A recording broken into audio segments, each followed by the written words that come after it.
आपकी सांसों की लय में एक ऐसा गूढ़ रहस्य छिपा है जिसके माध्यम से चेतना के अनेक आध्यात्मिक आयाम प्रकट होते हैं।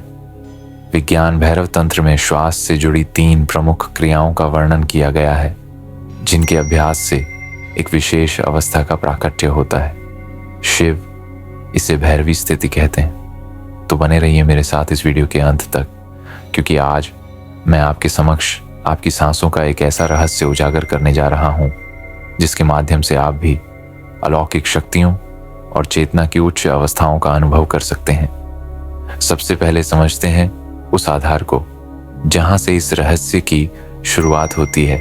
हमारे शरीर में प्राण ऊर्जा 2 प्रमुख नाड़ियों के माध्यम से प्रवाहित होती है। पहली है इड्डा नाड़ी और दूसरी है पिंगला नाड़ी। इड्डा नाड़ी हमारे बाएं नासिका छिद्र से जुड़ी होती है और यह हमारे राइट ब्रेन से संबंधित होती है। यह नाड़ी रचनात्मकता, कल्पना शक्ति, अंतःप्रेरणा, संवेदनशीलता और भविष्य के सूक्ष्म पूर्वाभास जैसी क्षमताओं को जागृत करती है। वहीं पिंगला नाड़ी हमारे दाएं नासिका छिद्र से जुड़ी होती है और यह हमारे लेफ्ट ब्रेन से संबंधित होती है। पिंगला नाड़ी हमें तार्किक, विवेकशील, कर्मठ, अनुशासित और निर्णय लेने में सक्षम बनाती है। केवल इड्डा और पिंगला नाड़ियों के संतुलित उपयोग से ही मनुष्य अनेक मानसिक और ऊर्जात्मक क्षमताओं को जागृत कर सकता है। लेकिन यह तो केवल रहस्य की ऊपरी परत है। इड्डा और पिंगला के पीछे एक तीसरी अत्यंत शक्तिशाली और रहस्यमयी नाड़ी छिपी हुई है, जिसे सुषुम्ना नाड़ी कहा जाता है। हमारी सांसें पूरे दिन के दौरान स्वतः ही इड्डा से पिंगला और पिंगला से इड्डा में बदलती रहती हैं। उदाहरण के लिए, यदि इस समय आपकी सांसें बाएं नथुने अर्थात इड्डा नाड़ी से अधिक सक्रिय हैं, तो लगभग 60 से 90 मिनट बाद वही सांसें दाएं नथुने अर्थात पिंगला नाड़ी से अधिक प्रवाहित होने लगेंगी। आपने कई बार अनुभव किया होगा कि कभी एक नथुने से हवा अधिक आती है और दूसरा अपेक्षाकृत बंद रहता है। यही प्राकृतिक चक्र पूरे दिन चलता रहता है। अब प्रश्न यह है कि इस ज्ञान का उपयोग कैसे किया जाए। जब आप ये पहचानना सीख लेते हैं कि इस समय आपकी सांसें इड्डा नाड़ी में सक्रिय हैं या पिंगला नाड़ी में, तो अगले 60 से 90 मिनट तक आपको उसी नाड़ी के स्वभाव के अनुरूप कार्य करने चाहिए। जब इड्डा नाड़ी सक्रिय हो तब रचनात्मक कार्य करें, जैसे लेखन, संगीत, चित्रकला, ध्यान या योजना बनाना। और जब पिंगला नाड़ी सक्रिय हो तब तार्किक, विश्लेषणात्मक और कर्म प्रधान कार्य करें, जैसे निर्णय लेना, गणना करना, पढ़ाई करना या किसी समस्या का समाधान करना। ऐसा करने से आप स्वाभाविक रूप से फ्लो स्टेट में प्रवेश करने लगते हैं। जब यह संतुलन और अधिक गहराता है तो एक अत्यंत शक्तिशाली अवस्था का प्राकट्य होता है, जिसे भैरवी स्थिति कहा जाता है। शिव के अनुसार जब प्राण ऊर्जा इड्डा और पिंगला नाड़ियों को छोड़कर सुषुम्ना नाड़ी में प्रवाहित होने लगती है, तभी भैरवी स्थिति का जन्म होता है। यह वह अवस्था है जिसमें मन पूर्णतः स्थिर हो जाता है, कोई विचार शेष नहीं रहता। सांसें अत्यंत सूक्ष्म हो जाती हैं और केवल उनका अस्तित्व मात्र ही अनुभव होता है। इस अवस्था में अहंकार विलीन हो जाता है, मैं का बोध समाप्त हो जाता है और केवल शुद्ध उपस्थिति शेष रह जाती है। चेतना, ब्रह्मांडीय चेतना अर्थात शिव से एकाकार हो जाती है। इस अवस्था में साधक ब्रह्मांड और प्रकृति के प्रति गहरे प्रेम का अनुभव करता है और उसी प्रेम की अवस्था में प्रकृति उसके जीवन में सफलता, समृद्धि, प्रसिद्धि और संतुलन प्रदान करती है। अब यदि हम शिव के स्वरूप को देखें तो उसमें भी भैरवी स्थिति के गहरे संकेत छिपे हुए हैं। शिव के गले में लिपटा हुआ नाग यह दर्शाता है कि ऐसा व्यक्ति अपने मूलाधार चक्र से जुड़े भय और अस्तित्व की असुरक्षा पर विजय प्राप्त कर चुका है।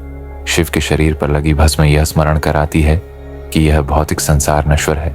शरीर, धन, पद, प्रतिष्ठा, नाम और यश सब कुछ क्षणभंगुर है। जो व्यक्ति यह जान लेता है कि वह शरीर नहीं बल्कि अमर चेतना है, वही भीतर से निर्लिप्त, निरहंकारी और साक्षी भाव में स्थित रहता है।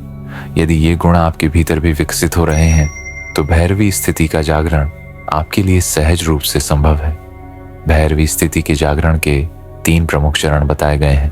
पहला चरण है श्वास की लय को स्थापित करना। एक विशेष विधि से श्वास की लय को साधा जाता है, जिससे हायर इंटेलिजेंस जागृत होती है। इसके प्रभाव से व्यक्ति किसी भी जटिल विषय, परिस्थिति या व्यक्ति को सहज रूप से समझने लगता है। दूसरा चरण है विचारों का संगठन। एक विशेष अभ्यास के माध्यम से विचारों को व्यवस्थित किया जाता है, जिससे गहन अवचेतन एकाग्रता विकसित होती है और मन पहले से कई गुना अधिक तेज, स्पष्ट और कुशल हो जाता है। तीसरा चरण है ऊर्जा का चैनलाइजेशन।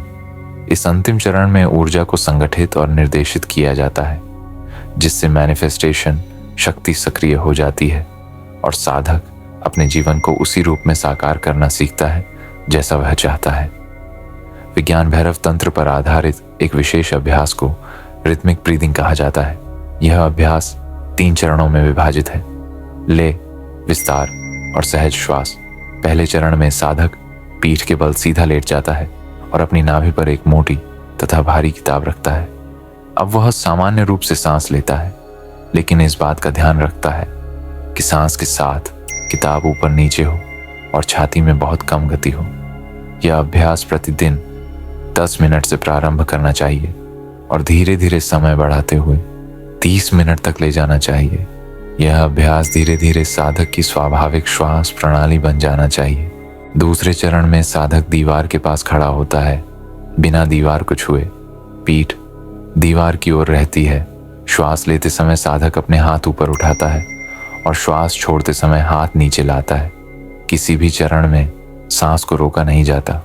यह अभ्यास तभी करना चाहिए जब पहला चरण पूर्ण रूप से साध लिया जाए या कम से कम 6 महीने का अभ्यास हो चुका हो। इस चरण से श्वास निचली और ऊपरी पसलियों में संतुलित रूप से प्रवाहित होने लगती है। तीसरा चरण सबसे सूक्ष्म और शक्तिशाली है। इसमें श्वास के सूक्ष्म विराम को साक्षी भाव से अनुभव किया जाता है। यहीं पर हमारे भीतर आई, ई और एस सेंटर सक्रिय होते हैं। आई सेंटर बुद्धि और विवेक से जुड़ा होता है, ई सेंटर भावनाओं से और एस सेंटर अस्तित्व तथा सर्वाइवल से।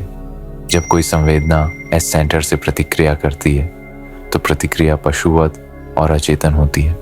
जब वही संवेदना ई सेंटर से प्रतिक्रिया करती है तो प्रतिक्रिया भावनात्मक होती है। लेकिन जब संवेदना आई सेंटर तक पहुंचती है तो व्यक्ति प्रतिक्रिया नहीं करता, बल्कि जागरूक होकर निर्णय लेता है। यही अवस्था फ्री विल को जन्म देती है। जब व्यक्ति श्वास पर नियंत्रण, विचारों पर साक्षी भाव और ऊर्जा पर संयम स्थापित कर लेता है, तब भैरवी स्थिति स्वतः प्रकट हो जाती है। यही वह अवस्था है जिसमें साधक न केवल इस जीवन को बल्कि अपनी चेतना के भविष्य को भी स्वयं साकार करने लगता है।